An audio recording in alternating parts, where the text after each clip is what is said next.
الحمد للہ رب العالمین والصلاة والسلام علی سید المرسلین اما بعد فاعوذ باللہ من الشیطان الرجیم بسم اللہ الرحمن الرحیم الصلاة والسلام علیک یا رسول اللہ وعلی آلک واصحابک یا حبیب اللہ الصلاة والسلام علیک یا نبی اللہ وعلی آلک واصحابک یا نور اللہ۔ درود پاک پڑھنے کے بے شمار فضائل و برکات ہیں۔ بڑا ہی خوبصورت ایمان افروز واقعہ حضرت ابو فضل قومسانی رحمۃ اللہ تعالی علیہ، بہت بڑے عاشق رسول اور نیک انسان تھے۔ ایک مرتبہ خراسان سے ایک عاشق رسول آپ کے پاس آیا اور آ کر کہنے لگا کہ الحمدللہ میں مسجد نبوی میں سویا ہوا تھا اور مجھ پر کرم ہو گیا، عرش پر جانے والے، جنت کی سیر فرمانے والے، رب کے محبوب صلی اللہ تعالیٰ علیہ وسلم میرے خواب میں تشریف لائے۔ آپ علیہ الصلوۃ والسلام کے مبارک ہونٹوں کو جنبش ہونے لگی اور نبی پاک علیہ الصلوۃ والسلام کے مبارک لبوں سے رحمت کے پھول جھڑنے لگے۔ آپ علیہ الصلوۃ والسلام نے فرمایا کہ جب تو حمدان شہر جائے تو ابو فضل قومسانی کو میرا سلام کہنا۔ میں نے عرض کی یا رسول اللہ صلی اللہ تعالیٰ علیہ وسلم، ان پر اس کرم کی کیا وجہ ہے؟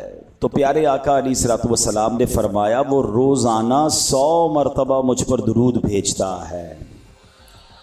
سبحان اللہ، کیا شان ہے اس بلند رتبہ ہستی کی جسے نور خدا، امام الانبیاء، محبوب خدا صلی اللہ تعالیٰ علیہ وسلم سلام بھجواتے ہیں۔ شاعر کہتے ہیں نا، پیام لے کے جو آئی صبا مدینے سے، پیام لے کے جو آئی صبا مدینے سے، مریض عشق کی لائی دوا مدینے سے، ملے ہمارے بھی دل کو جلا مدینے سے۔ جلا کہتے ہیں مردوں کو جلا دینا، زندگی عطا کرنا۔ حضور کرم ہو ہمارا مردہ دل بھی زندہ ہو جائے۔ ملے ہمارے بھی دل کو جلا مدینے سے، کہ محروماں نے ہے پائی ضیا مدینے سے۔ وہ کہتے وہ خراسانی جو تھے جن کو نبی پاک کا دیدار ہوا، وہ نبی پاک کا پیغام لے کر حمدان شہر پہنچے۔ حضرت ابو فضل قومسانی رحمۃ اللہ تعالی علیہ کو نبی پاک کا سلام پہنچایا اور کہا حضور یہ تو بتا دیں وہ کون سا درود ہے جو آپ 100 مرتبہ روزانہ پڑھتے ہیں؟ تو حضرت قومسانی رحمۃ اللہ تعالی نے جو درود پاک بتایا وہ درود پاک یہ ہے، ایسا کرتے ہیں مل کر پڑھ لیتے ہیں انشاءاللہ۔ اللہم صلی علی محمد النبی الامی وعلی آل محمد جزا اللہ محمدا عنا ما هو اہلو۔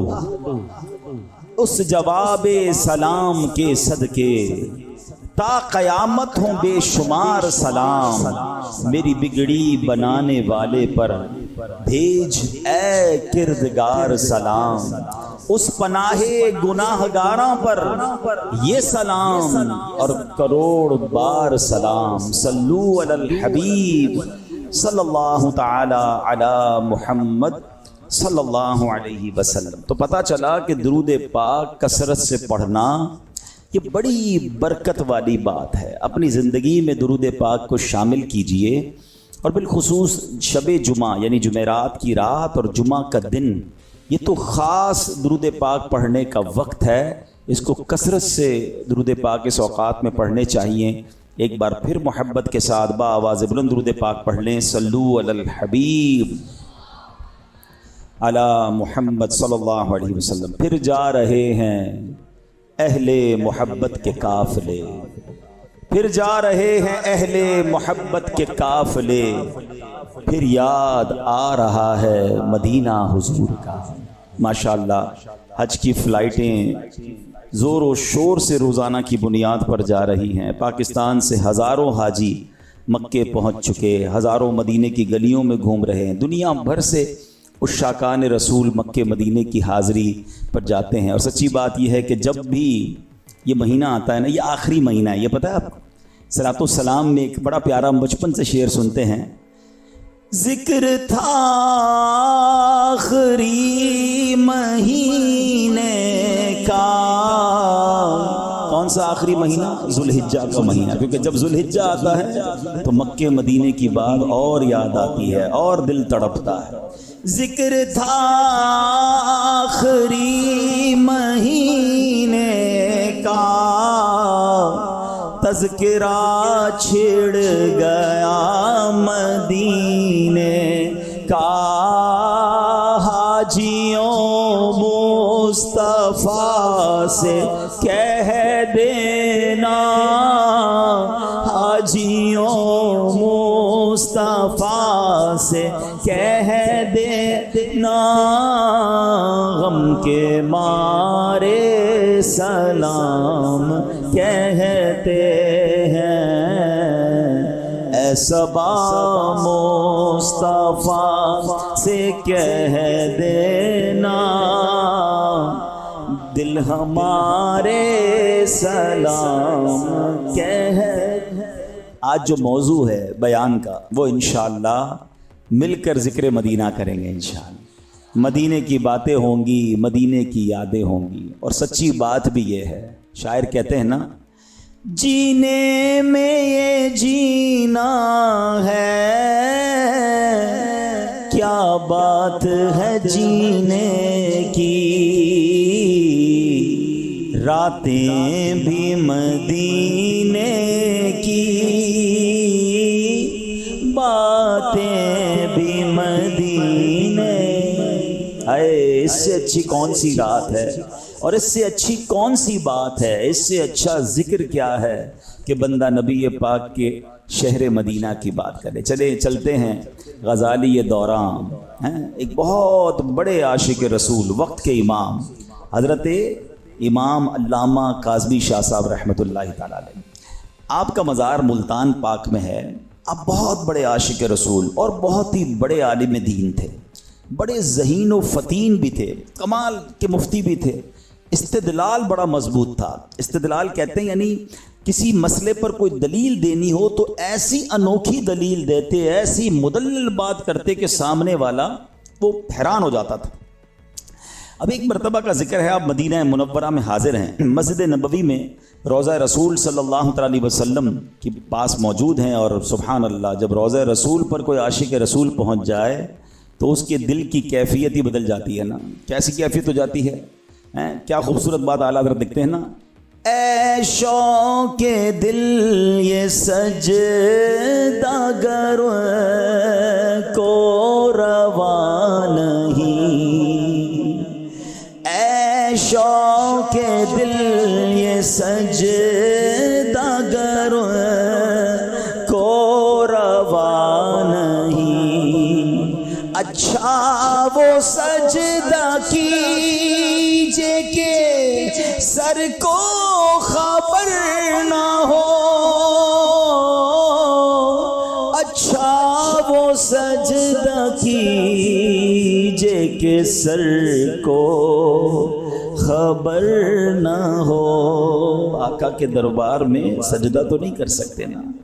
آپ کو پتہ ہے پہلے کی شریعت میں لوگ بڑے بڑے اپنے بزرگوں کو تعظیم کا سجدہ کرتے تھے، بادشاہ کے دربار میں جا کر سجدہ تعظیمی کرتے تھے۔ پہلے اس بات فرق سمجھیے گا، سجدہ تعظیمی الگ ہے، سجدہ عبادت الگ ہے۔ لیکن نبی پاک علیہ الصلوۃ والسلام کی بارگاہ میں آ کر جانور سجدہ کرتے، تو ایک بار صحابہ نے کہا حضور آپ کی بارگاہ میں آ کر جانور سجدہ کرتے ہیں، ہمیں بھی اجازت ہونی چاہیے۔ کون سے سجدے کی؟ تعظیمی، عبادت نہیں، ادب میں۔ اگر جنہوں نے قرآن پاک کی تفسیر پڑھی ہے تو حضرت یوسف کا واقعہ پڑھیں تو آپ کو آپ کے والد والدہ اور 11 بھائیوں نے سجدہ کیا، اس شریعت میں اجازت تھی۔ صحابہ کا دل تو چاہتا تھا کہ پچھلی شریعتوں میں اجازت تھی، حضور ہمیں بھی دیجیے۔ تو نبی پاک نے وہ تاریخی جملہ ارشاد فرمایا جس کا مضمون ہے کہ ہماری شریعت میں سجدے کی اجازت نہیں، لیکن اگر میں اجازت دیتا تو بیوی کو اجازت دیتا کہ وہ اپنے شوہر کو سجدہ کرے۔ اس روایت سے یہ بھی پتہ چلا کہ شوہر کا مرتبہ کیا ہے، کہ عورت کو اپنے شوہر کے ساتھ کیسا برتاؤ کرنا چاہیے۔ تو اعلیٰ حضرت کہتے ہیں ٹھیک ہے سجدے کی اجازت نہیں ہے، مگر دل تو بے قرار ہے نا، سر کے سجدے کی اجازت نہیں ہے نا، دل تو سجدہ کر سکتا ہے۔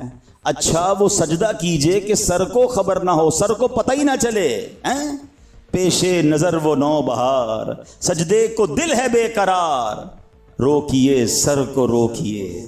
ہاں یہی امتحان ہے، شریعت کا حکم ہے، ہم اسی پر عمل کریں گے، مگر جب عاشق رسول دربار رسالت میں پہنچ جائے، روضہ رسول پر پہنچ جائے، پھر دل قابو میں نہیں رہتے، پھر کیفیت ہی کوئی اور ہو جاتی ہے۔ اللہ اکبر۔ شاعر کہتے ہیں نا، ان کے در پر پہنچنے تو پائیں، یہ نہ پوچھو کہ کیا ہم کریں گے۔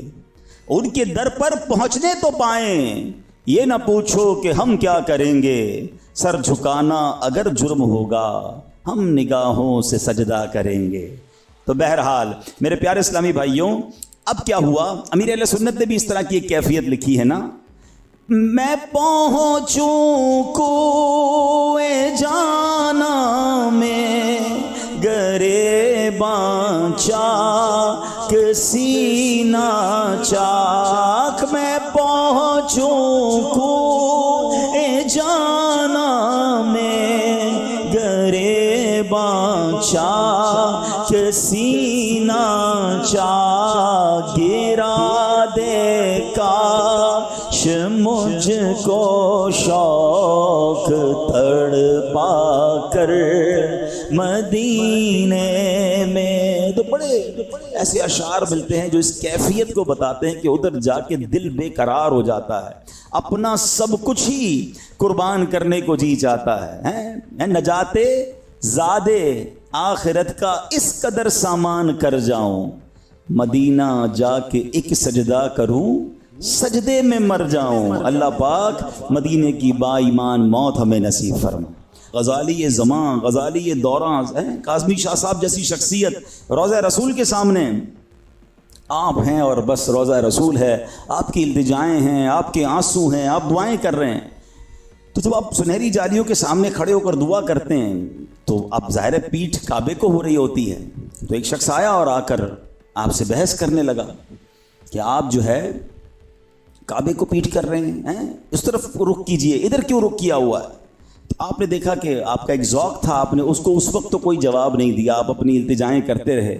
اب دوسرے دن وہ کچھ اور لوگوں کو بھی لے کر آ گیا اور حضرت سے بحث شروع ہو گئی کہ آپ جو ہے وہ اس طرف رخ کر کے جو ہے وہ دعائیں کر رہے تھے، تو کیا قبر رسول کو آپ کعبے سے بھی افضل سمجھتے ہیں؟ حضرت غزالی دوراں سے سوال ہوتا ہے کہ کیا قبر رسول کو آپ کعبے سے بھی افضل سمجھتے ہیں؟ غزالی زماں کا علمی کلام دیکھیے، آپ نے فرمایا تم کعبے کی بات کرتے ہو، میں تو اس جگہ کو عرش سے بھی افضل مانتا ہوں۔ اب تو وہ لوگ اور سٹ پٹا گئے کہ یہ کیسی بات کر دی، سبحان اللہ۔ تو آپ نے کہا چلو میں قرآن سے ثابت کرتا ہوں۔ وہ وقت کے امام مفتی دوراں غزالی دوراں، آپ نے کہا میں قرآن سے ثابت کرتا ہوں۔ آپ نے فرمایا یہ بتاؤ کہ حضرت عیسیٰ علیہ السلام اللہ کے شکر گزار بندے ہیں؟ کہ بالکل شکر گزار بندے ہیں۔ کہ اللہ نے قرآن میں کیا فرمایا؟ لَإِن شَكَرْتُمْ لَأَزِيدَنَّكُمْ، تم میرا شکر ادا کرو میں تمہیں اور عطا کروں گا۔ کہا ٹھیک ہے۔ کہ حضرت عیسیٰ علیہ السلام اس وقت کہاں ہیں؟ نبی پاک علیہ السلام جب معراج کو تشریف لے گئے تھے تو حضرت عیسیٰ سے ملاقات ہوئی، آپ چوتھے آسمان پر جلوہ فرما ہیں۔ یقیناً آپ وہاں بھی، وہ تو حیات ہے نا، آئیں گے بھی، قیامت سے پہلے تشریف لائیں گے، وہاں بھی اللہ کا شکر ادا کر رہے ہیں۔ شکر ادا کرنے کے بعد اللہ بلند مقام عطا فرماتا ہے نا، تو بلند مقام ان کو کیا ملے گا کہ قیامت سے پہلے وہ زمین پر تشریف لائیں گے، دنیا میں وقت گزاریں گے، اور نبی پاک کی قبر منور کے برابر میں حضرت عیسیٰ کی تدفین ہوگی۔ اس کا مطلب یہ ہوا کہ چوتھے آسمان کے بعد ان کو پانچویں پر نہیں، چھٹے پر نہیں، بلکہ بلندی کیا عطا کی جا رہی ہے کہ اس سے بھی مبارک مقام یعنی نبی پاک کے روضے کے برابر میں جگہ عطا فرمائی جا رہی ہے۔ کیا دلیل لائے کہ فرمائے یہ مقام اتنا بلند ہے کہ جو چوتھے آسمان پر اللہ کا شکر ادا کر رہے ہیں ان کو یہ انعام دیا جائے گا اس شکر گزاری کا، لَإِن شَكَرْتُمْ لَأَزِيدَنَّكُمْ، تم میرا شکر ادا کرو میں تمہیں اور عطا کروں گا۔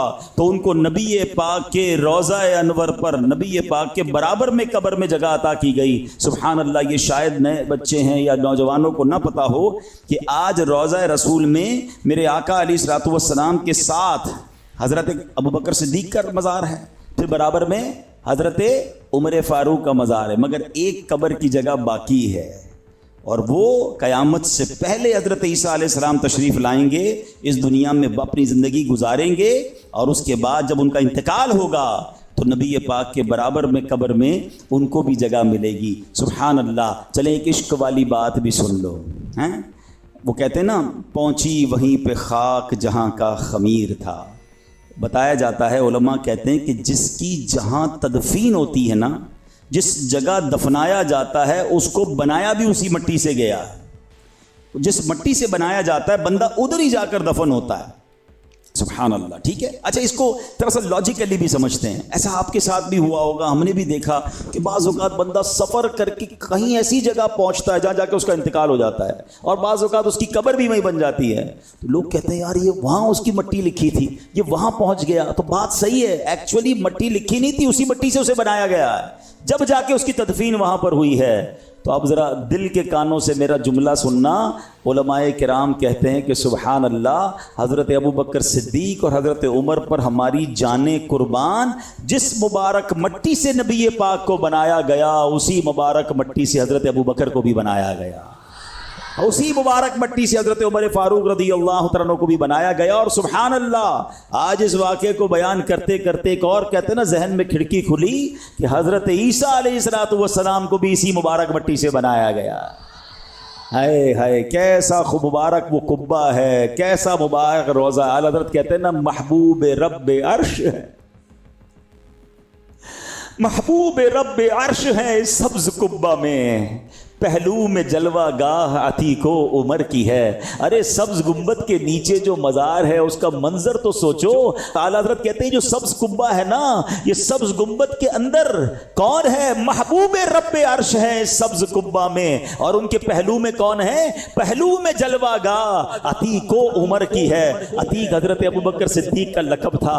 اللہ اکبر۔ اب سنو، غزالی دورہ نے جب یہ دلیل پیش کر دی تو سبحان اللہ، وہاں تمام لوگ جو تھے وہ حیران ہو گئے کہ واقعی اس مقام کا مرتبہ کتنا عرفہ اور کتنا اعلیٰ ہے۔ جبھی تو امیر اہل سنت اپنے نعتیہ کلام میں لکھتے ہیں نا، عرش اولا سے اعلیٰ میٹھے نبی کا روضہ ہے، ہر مکان سے بالا میٹھے نبی کا روضہ، مکے سے اس لیے بھی افضل ہوا مدینہ، کیوں؟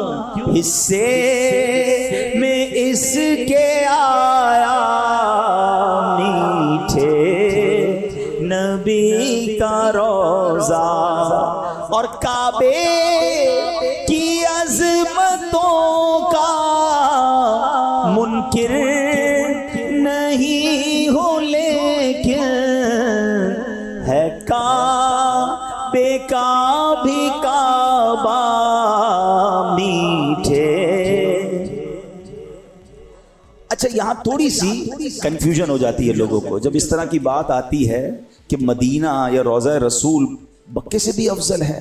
تو چلیں آج ذرا تسلی سے یہ فلسفہ کیا ہے، یہ وجہ کیا ہے، اس کو سمجھ لیں۔ مکہ افضل ہے یا مدینہ؟ ٹھیک ہے، اس بارے میں علماء کرام نے بہت علمی بحث کی ہے۔ آخر میں ان علمی ابحاث کا، ان تمام ڈیبیٹس کا جو نتیجہ نکلا ہے وہ کیا ہے کہ پیارے آقا مکی مدنی مصطفیٰ صلی اللہ علیہ وسلم کی قبر مبارک، تربت مبارک کا وہ حصہ کہ جو آپ علیہ الصلوۃ والسلام کے جسم انور سے ملا ہوا ہے، جس حصے کو نبی پاک کا جسم اقدس ٹچ کر رہا ہے، ایگزیکٹلی قبر مبارک کا وہ حصہ کعبہ شریف بلکہ عرش اعظم سے بھی افضل ہے. سمجھیے گا بات کو. تھوڑا سا لاجیکلی بات کر لیتا ہوں. بھائی کعبہ تو اللہ کا گھر ہے، اللہ اس گھر میں تو نہیں ہے نا. اللہ تو کسی گھر میں قید نہیں ہو سکتا، وہ تو مکان سے پاک ہے. وہ گھر ضرور اللہ کا ہے، مگر اس روضے میں، اس قبر میں نبی پاک جلوہ فرما ہے. لاجیکلی بھی بات سمجھ لو کہ پیارے آقا موجود ہے نا. اور جس حصے سے نبی پاک کا جسم اطہر ٹچ ہو رہا ہے وہ صرف کعبے سے نہیں، کیونکہ عرش اعظم بھی یقیناً رب کا عرش ہے، مگر رب وہاں گھر تو نہیں ہے نا اللہ کا. اللہ تو مکان سے پاک ہے. بات سمجھ آ رہی ہے؟ تو اس لیے وہ عرش سے بھی افضل ہے. ہاں، لیکن وہ خاص جگہ جہاں کعبہ شریف ہے، کعبہ شریف جس جگہ پر ہے، وہ جگہ نبی پاک کی قبر کے علاوہ باقی جتنا شہر مدینہ ہے سب اس سے افضل کعبہ ہے. یعنی شہر مدینہ قبر انور کے علاوہ جو ہے اس سے افضل کعبہ مشرفہ ہے.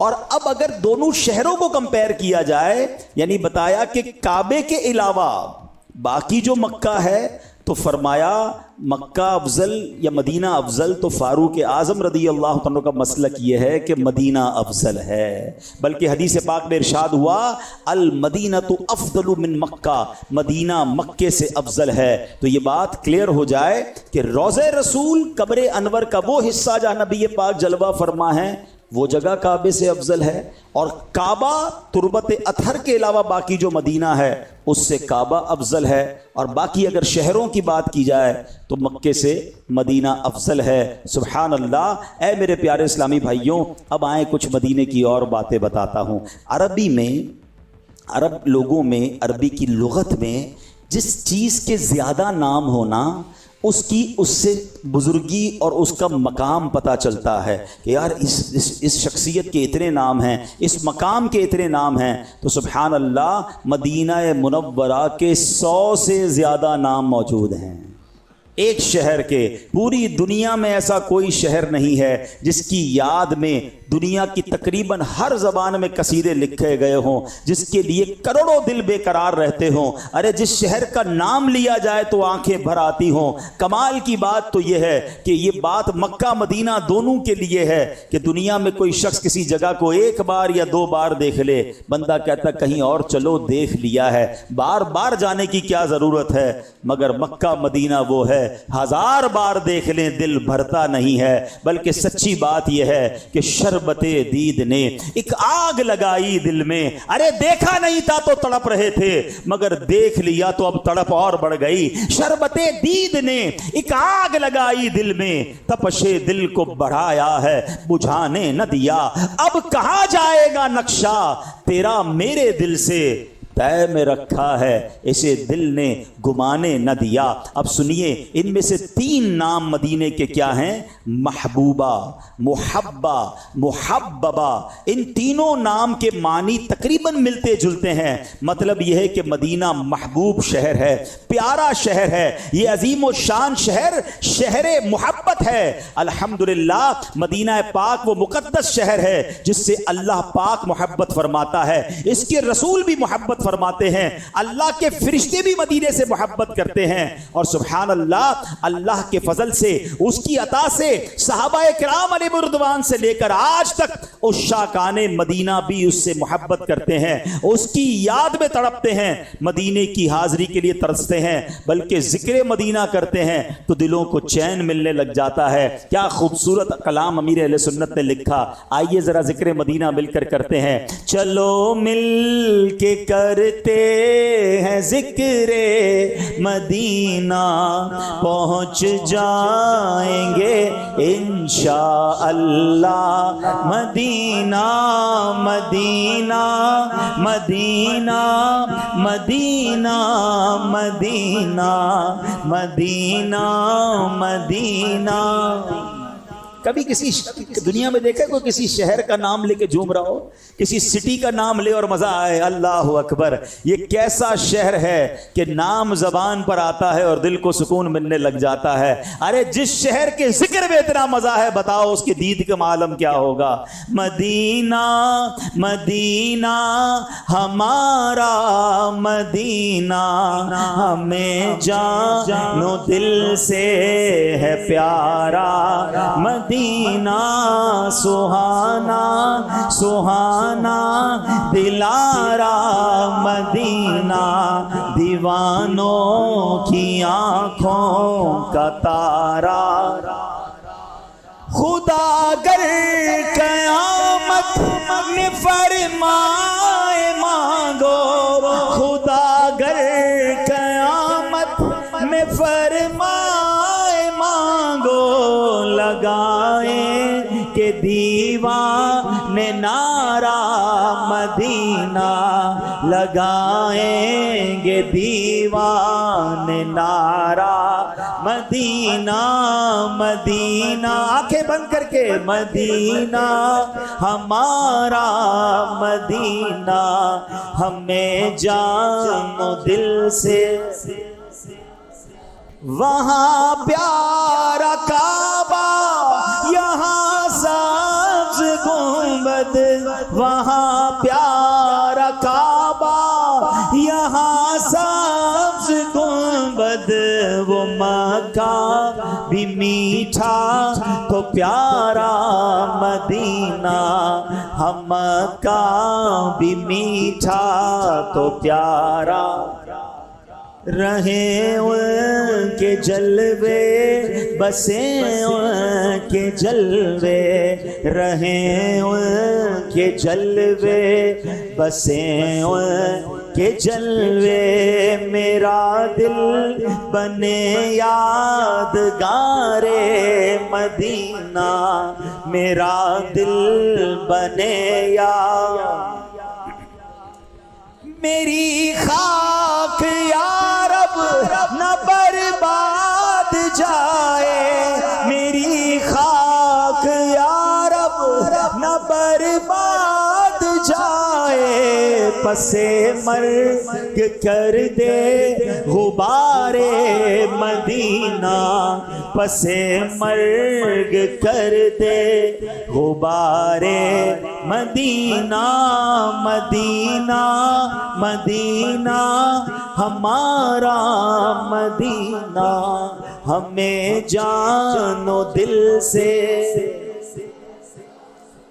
سنو سنو میرے آقا کو مدینے سے کتنا پیار ہے۔ امام حاکم نیشاپوری رحمت اللہ تعالی علیہ نے روایت کیا، جب میرے آقا مدینے والے مصطفیٰ صلی اللہ تعالی علیہ وسلم نے مکے سے مدینے ہجرت کا ارادہ کیا تو اللہ پاک کی بارگاہ میں آپ جانتے ہیں کیا دعا کی؟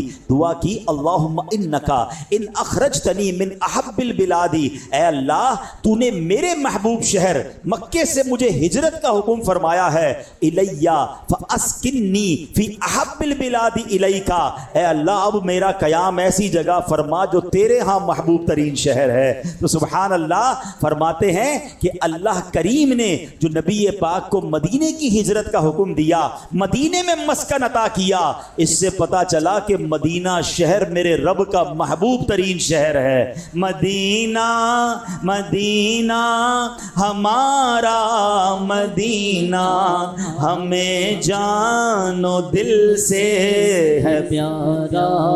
کچھ لوگوں کو پرابلم ہوتی ہے، یہ اتنا مدینہ مدینہ کیوں کرتے ہیں، اتنا ذکر مدینہ کیوں کرتے ہیں؟ ارے سنو، اگر میرے آقا مدینے میں نہ ہوتے نا، کسی اور شہر میں ہوتے، ہم اس شہر کا نام لے رہے ہوتے، جس شہر سے نبی پاک کو پیار، جس شہر سے رب کو پیار، جس شہر سے صحابہ اور اولیاء کو پیار، ہم کیوں نہ اس سے محبت کریں، کیوں نہ اس کا نام لیں؟ بڑی پیاری دعا، اسی کلام کا شعر ہے، مراد دل بل بے نوا دے، مراد دل بل بے نوا دے، خدایا دکھا دے بہارے مدینہ، ہم سب کو خدایا دکھا دے بہارے مدینہ، مدینہ مدینہ ہمارا مدینہ، ہمیں جان و دل سے پیارا مدینہ۔ ہاں سنو، مدینے کا ذکر صرف قرآن میں نہیں، مدینے کا ذکر صرف حدیث میں نہیں، بلکہ پچھلی آسمانی کتابوں میں تورات شریف میں مدینے کا ذکر کیسا تھا۔ حضرت موسیٰ علیہ السلام پر جب تورات نازل ہوئی، اس میں اللہ کریم نے مدینہ طیبہ کو یوں مخاطب کر کے فرمایا، یا طیبہ، یا توبہ، یا مسکینہ، یا تقبل الکنوز ارفعی اجاجیرک علی اجاجیر القری، یعنی اے طیبہ، اے توبہ، یعنی اے پاک سرزمین، اے مسکینہ یعنی سکون و قرار والی زمین، تو خزانے قبول نہ کرنا، تو اپنی شان و شوکت کو دوسرے شہروں کی شان سے بلند رکھنا۔ ذرا سوچئے تو صحیح، اس شہر کی شان کیسی ہے؟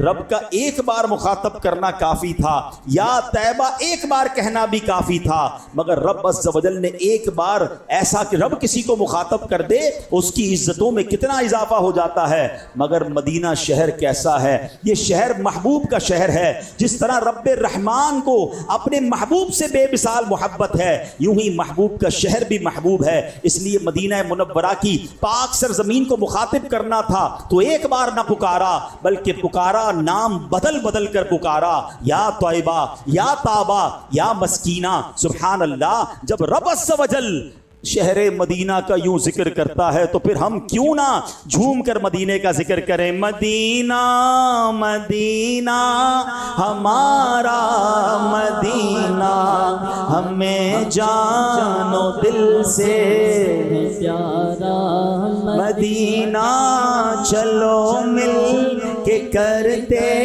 ہیں ذکر مدینہ، پہنچ جائیں گے انشاءاللہ مدینہ۔ بنا آسمان منزل ابن مریم، بنا آسمان منزل ابن مریم، گئے لا مکان تاجدار مدینہ، گئے لا مکان تاجدار مدینہ، مدینہ مدینہ ہمارا مدینہ، ہمیں جان و دل سے ہے پیارا سبحان اللہ۔ آپ نے سنا کہ تورات میں رب نے توبہ بھی کہا، طیبہ بھی کہا، اور مسکینہ بھی فرمایا، یعنی غریبوں، مسکینوں، سکون و قرار دینے والی زمین۔ جو جاتا ہے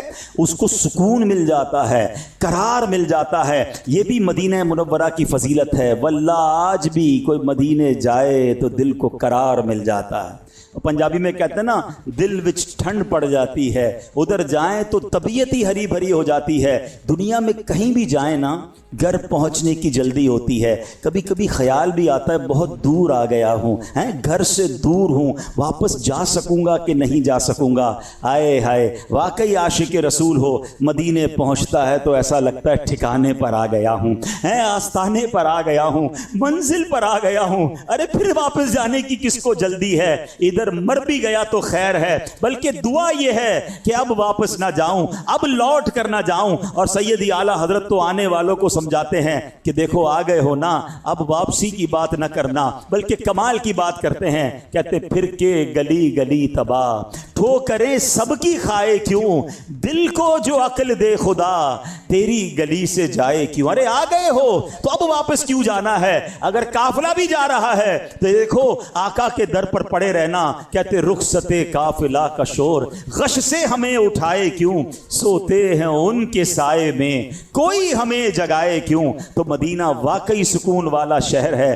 ہاں اب یہاں میں ایک اور بات کہہ دوں، جس کو مدینے جا کر سکون نہیں ملتا نا،